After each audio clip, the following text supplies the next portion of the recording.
digjen orët e rrymës, digjen shtyllat elektrike, gjitha ato. Një dukuri tjetër e dokumentuar është banimin e për objekte të reja shumëkatëshe të cilat nuk kanë kaluar ende asnjë pranim teknik nga inspektoratet komunale.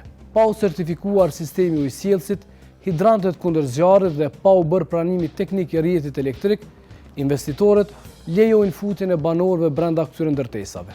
Kjo gjendje rëndohet jashtëzakonisht shumë gjatë sezoneve kur kthehen mërgjimtarët, të cilët, duke mos e ditur gjendjen reale të rrjetit, ndezin pajisje të shumta për ngrohje apo ftohje, gjë që sjell potencialin për zjarre në orë të rrymës. Për më tepër, ky kaos ndërtimor vështirëson dhe bllokon punën e zjarrfiksëve në terren, të cilët janë të detyruar të presin ekipet e KEC-it për ndërprerjen e energjisë përpara se ata të intervenojnë.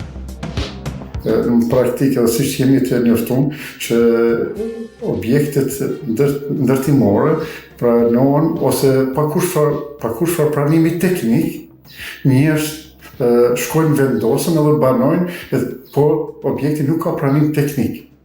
Kështu që nuk e din ata fakte dhe çfarë gjendje është e sistemit të rrymës. Këto janë edhe të rrymës, po edhe të ujit, të gjitha ato në problem.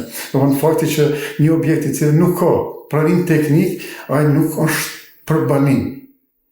Kjo është ajo që e shkakton tani edhe zjarre, bie ngarkesa, digjen orët e rrymës, digjen shtyllat elektrike, gjitha ato edhe shkaktojnë dome në materiale.